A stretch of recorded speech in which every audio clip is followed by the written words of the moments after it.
নমস্কার বন্ধুরা, welcome back to my RSM হবিস। দেখুন, আজকে একটা মিষ্টি কুমড়া নিয়ে নিয়েছি। কালারটা খুব সুন্দর আর দেখে মনে হচ্ছে খুব ভালো হবে খেতে। তারপরে এইভাবে তরকারিটা আজকে আমি বানাবো, রেসিপিটা দেখাবো সবাইকে। টুকরা টুকরা করে নিয়েছি আলু, মিষ্টি কুমড়ো। তারপরে মিষ্টি কুমড়োটাকে আলুগুলোকে ভেজে নেব সামান্য একটু নুন হলুদ দিয়ে। এভাবে ভেজে আমি উঠিয়ে রাখবো। তারপর মিষ্টি কুমড়োগুলো কাটা আছে ওগুলোকেও ভেজে নেব নুন হলুদ দিয়ে। তারপর ওগুলো একসাথে উঠিয়ে রাখবো।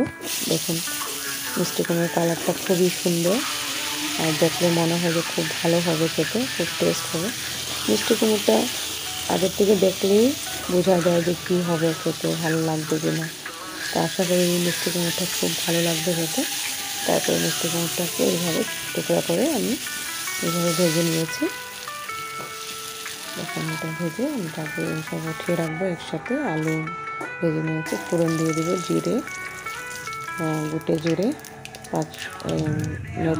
গোটে জিরে আর তেজপাতা, শুকনো লঙ্কা একটা, তারপরে আদা লঙ্কা পেস্ট করে রেখেছিলাম, এটার সাথে নুন দিয়ে দিয়েছি, হলুদ দিয়ে দিয়েছি, জিরে গুঁড়ো দিয়ে দিয়েছি, কাশ্মীরি লঙ্কা গুঁড়ো দিয়ে দিয়েছি। তারপর একটু টমেটো কুচি রাখা দিয়ে দিয়েছি।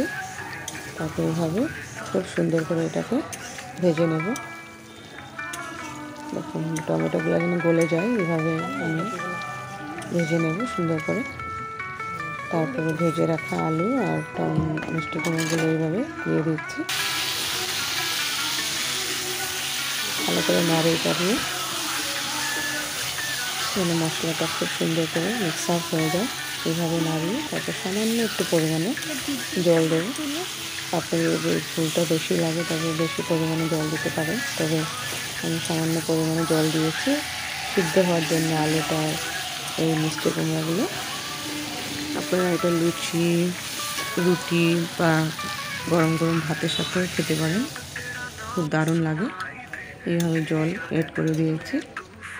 জলটা অ্যাড করে আমি প্রায় 5 to 10 মিনিটস 5 to 10 মিনিটে আমি এটা রান্না করব, কম স্টিমে রান্না করব।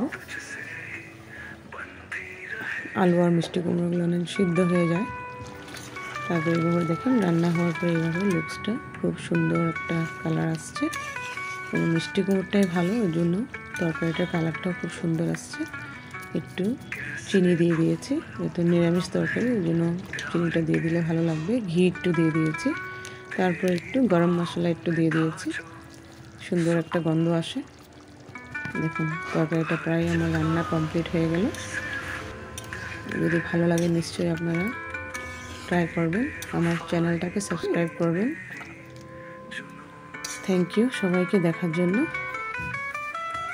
ভালো লাগলে নিশ্চয়ই রেসিপিটা ট্রাই করবেন ঘরে, আশা করি ভালোই লাগবে। ঠিক আছে বন্ধুরা, bye bye, see you in my next video.